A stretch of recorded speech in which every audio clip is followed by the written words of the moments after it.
يا أيها الذين آمنوا كتب عليكم الصيام كما كتب على الذين من قبلكم لعلكم تتقون. يا أيها الذين آمنوا كتب عليكم الصيام كما كتب على الذين من قبلكم لعلكم تتقون. شهر رمضان الذي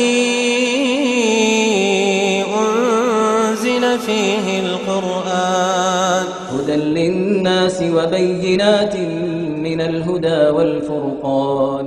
الحمد لله الذي خلق الإنسان وعلمه البيان والصلاة والسلام على سید الانس والجان اما بعد. الحمدللہ آج کی ہماری تراویح میں 5واں سپارہ مکمل ہوا. گزشتہ کل آپ کو بتایا تھا ہم نے کہ سورۃ النساء ہماری چل رہی تھی اور 4تھے سپارے کے آخر میں ان عورتوں کے بارے میں ذکر ہوا تھا جن سے نکاح کرنا جائز نہیں ہے، حرام ہے. اب 5ویں پارے کے شروع میں یہ بتایا جا رہا ہے کہ ان عورتوں کے علاوہ کن عورتوں سے نکاح کرنا جائز ہے. تو فرمایا گیا کہ ان کے علاوہ جتنی عورتیں ہیں ان کے ساتھ مہر قائم کر کے آپ نکاح کر سکتے ہیں. اس چیز سے معلوم ہوا کہ مہر قائم کرنا نکاح میں لازمی ہے، مہر ادا کرنا لازمی ہے. امام ابو حنیفہ رحمہ اللہ کے نزدیک کم از کم 10 درہم مہر دینا لازمی ہے. وہ فرماتے ہیں کہ اس کے بغیر نکاح نہیں ہوتا، کیونکہ قرآن پاک میں اللہ تعالیٰ فرما رہے ہیں. خیر آگے چلتے ہیں. اگر نکاح کے وقت یہ مقرر نہ بھی کیا جائے تو بھی دینا پڑے گا.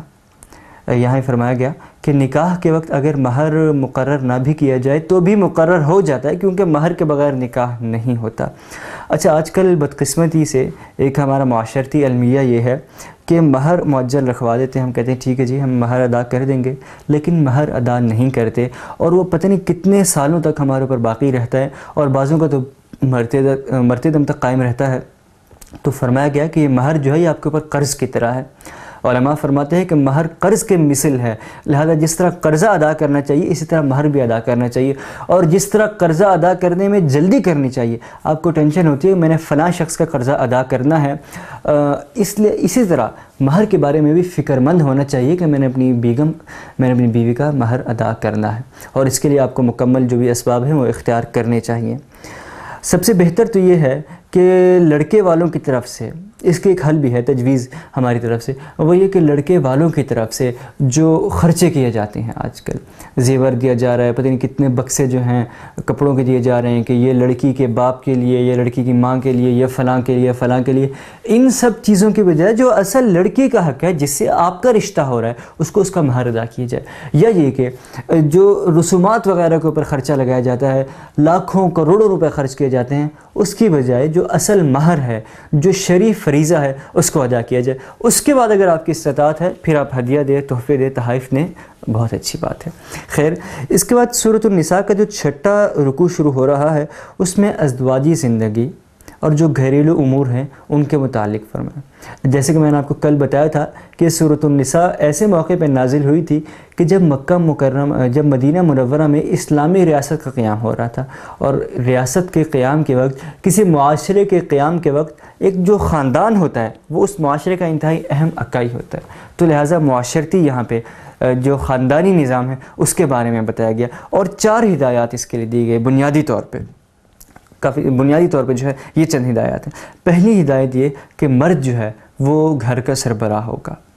یہ فرما دیا گیا کہ مرد جو ہوگا وہ تمہارے گھر کا سربراہ ہوگا. لیکن اب اس کا یہ مطلب ہرگز نہیں کہ مرد خدا بن کے بیٹھ جائے اور مرد جو ہے اپنی حاکمیت چلائے بچوں پہ، عورتوں پہ، ان کے ساتھ ظلم کرے، ناروا سلوک کرے، نازیبا سلوک کرے. فرمایا اس کی قطعاً اجازت نہیں، بلکہ حدیث شریف میں آتا ہے کہ تمہارے ماتحت جتنے بھی لوگ ہیں ان سے قیامت کے دن تمہارے بارے میں، تم سے قیامت کے دن ان کے بارے میں سوال کیا جائے گا کہ تم نے ان کے ساتھ کیسا برتاؤ رکھا، کیسا سلوک رکھا، کیسا رویہ رکھا. تو اس لیے آپ کے ماتحت اللہ رب العزت نے اگر عورتوں کو بنا دیا تو اب ان کے ساتھ بہت اچھا سلوک کرنا چاہیے، ان کے ساتھ ویسا ہی سلوک کرنا چاہیے جیسا آپ چاہتے ہیں کہ قیامت کے دن اللہ رب العزت آپ کے ساتھ کریں. ویسا سلوک آپ دنیا میں جو آپ کے ماتحت ہے ان کے ساتھ کرنا چاہیے.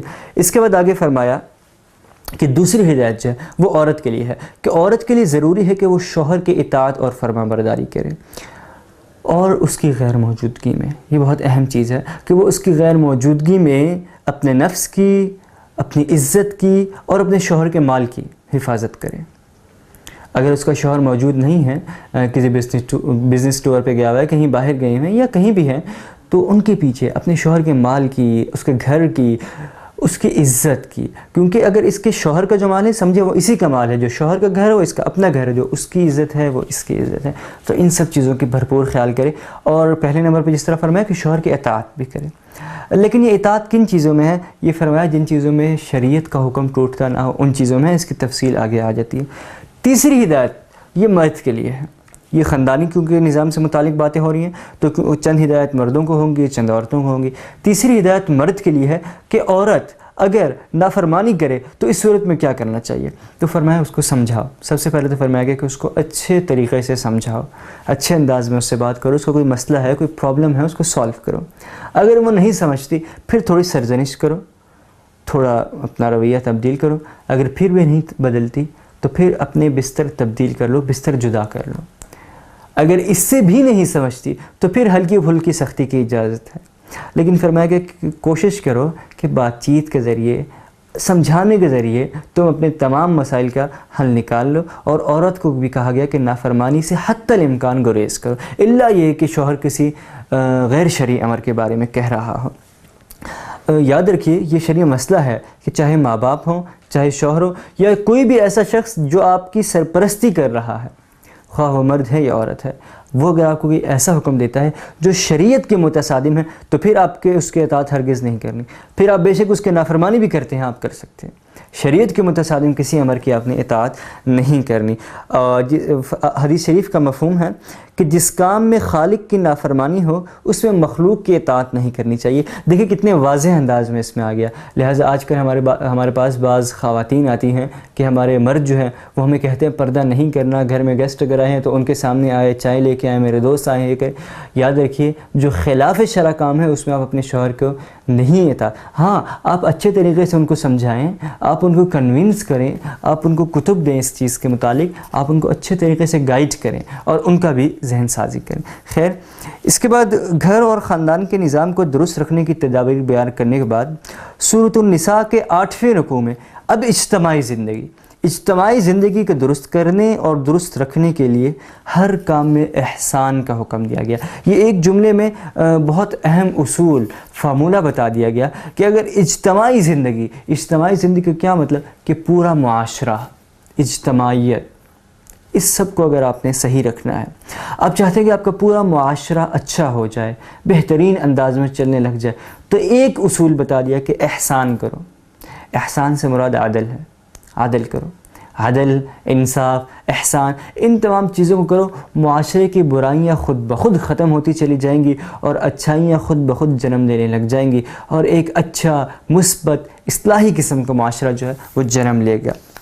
خیر، اس کے بعد آگے فرمایا کہ اسلام جو ہے، اب کیونکہ معاشرے کی بات ہو رہی ہے، امن کی بات ہو رہی ہے، رحم دلی کی بات ہو رہی ہے، درگزر کرنے کی بات ہو رہی ہے، تو فرمایا اسلام مسلمانوں کے ساتھ ساتھ غیر مسلموں کے ساتھ بھی اسی سلوک کی آپ کو تلقین کرتا ہے کہ غیر مسلموں کے ساتھ بھی احسان کرو، ان کے ساتھ بھی اچھا سلوک کرو، اور غیر مسلم سے بھی خیر خواہی کرو. اس کے شان نزول میں آتا ہے کہ سورۃ النساء کے جو 9واں رکوع ہے یہ کب نازل ہوا؟ یہ ایک موقع پہ آپ صلی اللہ علیہ وسلم نے ایک یہودی کے حق میں فیصلہ فرما دیا. کوئی فیصلہ آپ صلی اللہ علیہ وسلم کے پاس آیا، وہ فیصلہ آپ صلی اللہ علیہ وسلم نے، ایک یہودی تھا، دو ظاہری بات فریق تھے، تو ایک فریق جو تھا وہ یہودی تھا، اس کے حق میں آپ صلی اللہ علیہ وسلم نے فیصلہ دیا. وہ حق پہ ہوگا تبھی آپ صلی اللہ علیہ وسلم نے اس کے حق میں فیصلہ دیا. اپنے دوسرا فریق تھا، وہ ایک منافق تھا، تو وہ منافق کہنے لگا کہ آپ صلی اللہ علیہ وسلم نے صحیح فیصلہ نہیں کیا، میں حضرت عمر کے پاس جاتا ہوں، میں ان سے جا کے فیصلہ کرواتا ہوں. یہ اس کی سب سے بڑی غلطی تھی. کہتے ہیں نا کہ گیدڑ کی موت آتی ہے تو شہر کی طرف بھاگتا ہے. یہ اس منافق کی غلطی تھی. یہ حضرت عمر کے پاس گیا اور حضرت عمر رضی اللہ تعالیٰ عنہ کے پاس جا کے کہا کہ آپ صلی اللہ علیہ وسلم نے غلط فیصلہ کیا ہے، لہٰذا میں آپ سے فیصلہ کروانے آیا ہوں. حضرت عمر کو آ کے ان کو بظاہر اس طرح شو کروانے لگا کہ میں آپ کو بڑا سمجھتا ہوں، اب یہ سمجھنے لگا کہ حضرت عمر جو ہے اس بات سے خوش ہو جائیں گے اور آپ صلی اللہ علیہ وسلم کے فیصلے کے خلاف فیصلہ دیں گے۔ اس کو یہ نہیں پتہ تھا کہ کس شخصیت کے پاس آ رہا ہے، یا عمر فاروق کے پاس آ رہا ہے جو آپ صلی اللہ علیہ وسلم سے بے پناہ عقیدت رکھتے ہیں۔ چنانچہ حضرت عمر رضی اللہ تعالیٰ نے جب اس کی ساری بات سنی تو فرمایا کہ ٹھہرو میں بھی آتا ہوں۔ یہ کہہ کر آپ رضی اللہ تعالیٰ نے گئے، اپنی تلوار لے کے آئے اور ایک ہی وار سے منافق کی گردن اڑا دی، اور فرمایا کہ جو اللہ اور اللہ کے رسول کے فیصلے کو نہیں مانتا، اللہ اور اس کے رسول کے فیصلہ قبول نہیں کرتا، اس کا فیصلہ تلوار کرتی ہے۔ چنانچہ یہ کہتے ہوئے اس کی گردن اڑا دی۔ خیر، تو پھر یہ آیت نازل ہوئی کہ اس طرح بھی نہیں کرنا چاہیے، پہلے تحقیق کرنی چاہیے۔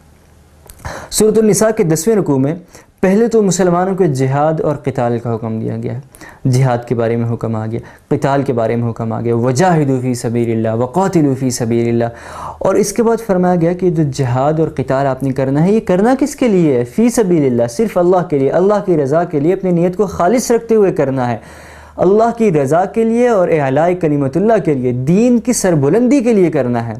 اور فرمایا کہ جب بھی جہاد کی تیاری کریں تو اپنی نیتوں کو خالص رکھیں۔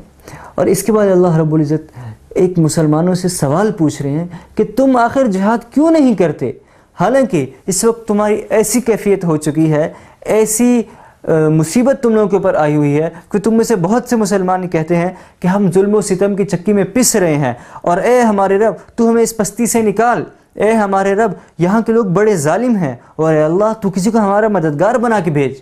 تو اللہ رب العزت کہتے ہیں کہ جب اس طرح تمہارے دوسرے مسلمان بھائی جو مصیبت زدہ علاقوں میں ہیں، جو دوسرے علاقوں میں ہیں، وہ جب اس طرح مجھ سے فریاد کرتے ہیں، وہ اس بری مصیبت کی حالت میں ہیں، تب تم لوگ کیوں نہیں نکلتے ان کی مدد کے لیے؟ تم لوگ کیوں نہیں جہاد کرتے جبکہ جہاد فرض ہو چکا ہے؟ بہرحال جہاد و قتال کی ترغیب دینے کے بعد مسلمانوں کو ہوشیار کیا گیا کہ منافقوں کی تدبیروں سے اور سازشوں سے چوکنا رہیں۔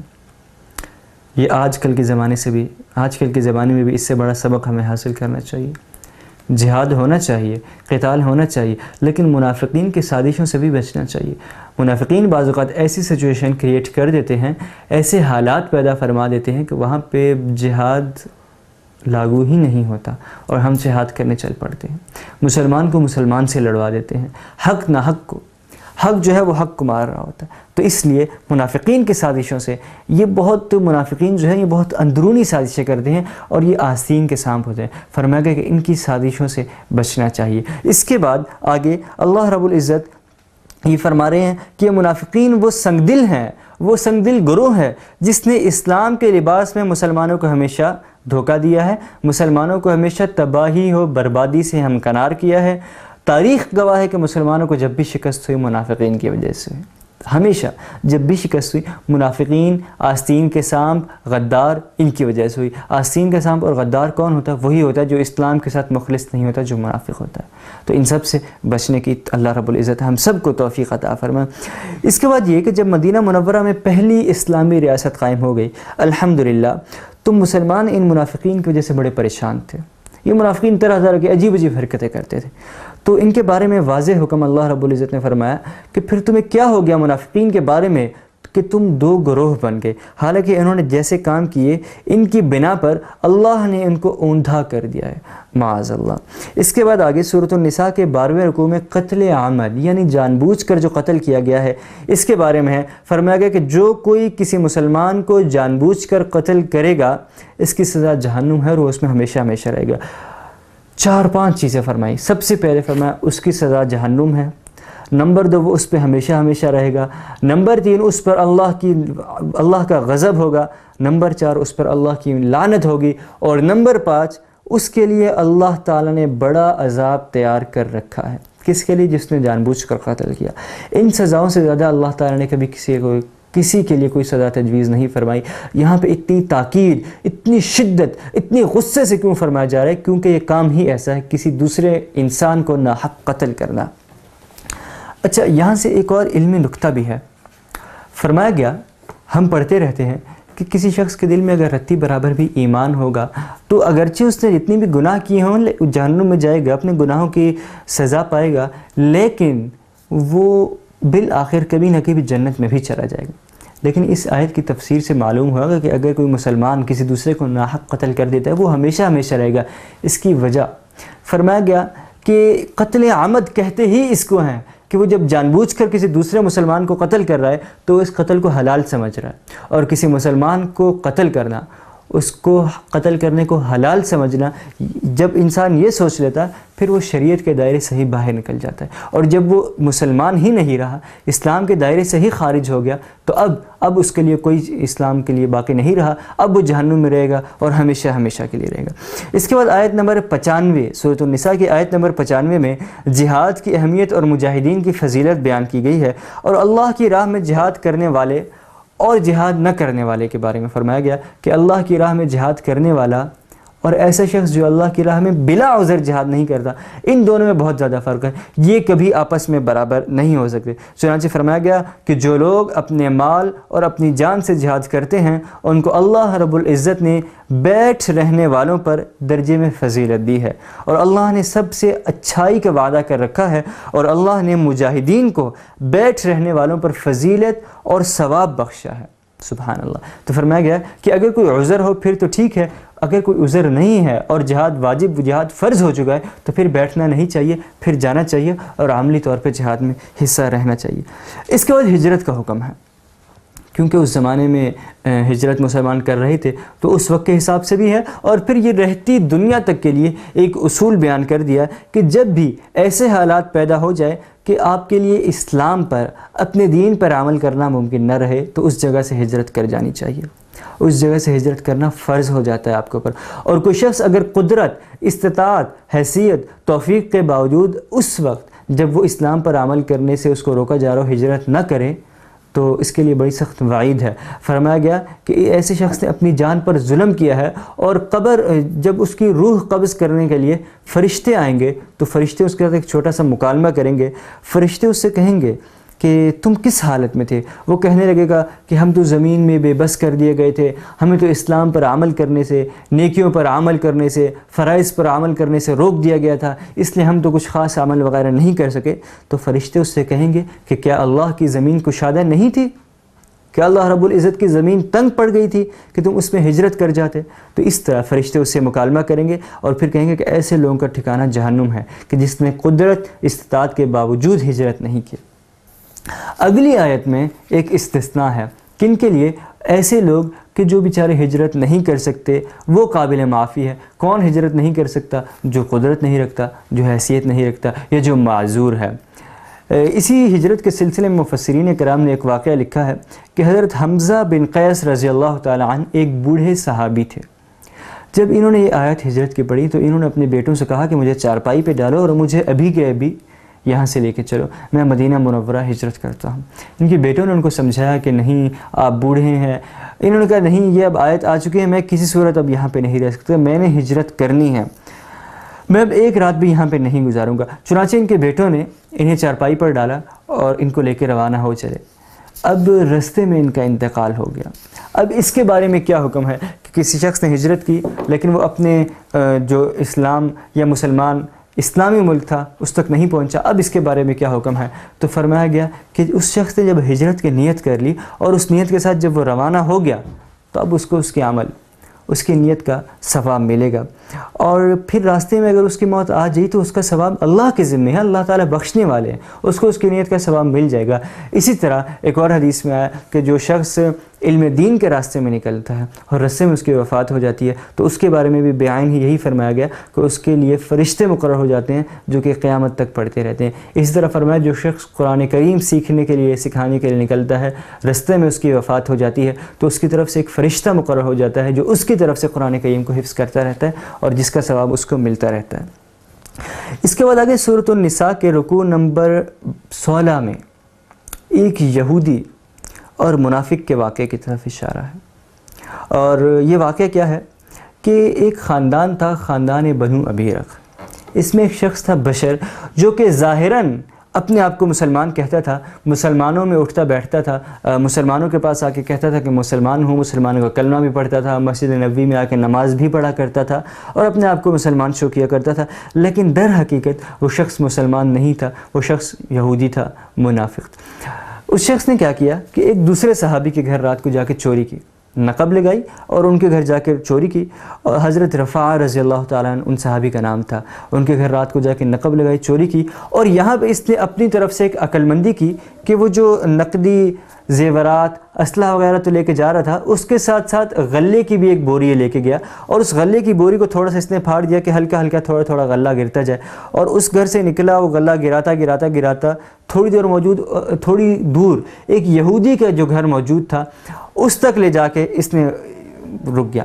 اور پھر وہ یہودی شاید اس کا دوست ہوگا, تو اس نے یہ چیزیں اس کے پاس رکھوائیں, اپنا جو اسلحہ وغیرہ چوری کیا ہوا تھا یہ اس کے پاس رکھوا دیا. اب اسلحہ بھی اس کے پاس ہو گیا اور اس غلے کا نشان بھی اس تک آ رہا ہے. صبح ہوئی, جب معلوم ہوا کہ چوری ہوئی ہے, تحقیق کی گئی تو بظاہر اس غلے کے نشانات کے مطابق چلتے چلتے پتہ چلا فلاں یہودی کے گھر تک پہنچے. اس یہودی کے گھر پہنچے سب لوگ, اور پھر وہ زیورات اور اسلحہ وغیرہ بھی اس کے گھر سے نکل آیا. تو سب نے کہا کہ جب اسلحہ بھی اس کے پاس سے نکلا ہے, غلے کا نشان بھی اس کے گھر تک جا رہا ہے, یہ یہودی جو ہے چور ہوگا. لیکن اللہ رب العزت نے فوراً قرآن کریم کی آیت نازل فرمائی اور یہاں پہ اس شخص کو بچایا, اور جو شخص چور تھا اس کے بارے میں وضاحت ہوئی. بہرحال اس کے بعد آگے قرآن کریم کی ان آیات سے معلوم ہوتا ہے کہ منافق کی سزا اللہ تعالیٰ کے ہاں بہت زیادہ ہے. کیا سزا ہے آئیے دیکھتے ہیں. ایک حدیث شریف میں ہے کہ جہنم کے 7 طبقات ہیں, اور سب سے آخری طبقہ, سب سے آخری درجہ جو ہے, سب سے سخت درجہ وہ منافقین کے لیے ہوگا. ایک اور حدیث شریف میں آتا ہے کہ منافقین کو ایک صندوق میں بند کر کے آگ کے دریا میں ڈال دیا جائے گا, آگ میں ڈال دیا جائے گا. اس کے علاوہ ایک اور جگہ فرمایا گیا کہ سب سے زیادہ سخت عذاب منافقین کو ہوگا. تو ان آیات کے ذریعے, ان احادیث کے ذریعے اللہ رب العزت نے منافقین کے اوپر سخت وعید نازل فرمائی ہے. اس کے بعد آج کی تراویح کے اختتام پر جو قاضی فیصلہ کرتا ہے, جو مقدمے آتے ہیں, اس کے حوالے سے چند اہم اصول اللہ رب العزت نے بیان فرمائے ہیں. سب سے پہلا یہ کہ تمام فیصلے کتاب اللہ رب العزت کی جو کتاب ہے قرآن مجید, اس کے مطابق ہونے چاہیے. اس کے بعد حضور صلی اللہ علیہ وسلم کی جو سنت مبارکہ ہے, احادیث ہیں, وہ حجت ہے, اس کے مطابق ان تمام فیصلوں میں مدد دی جائے گی.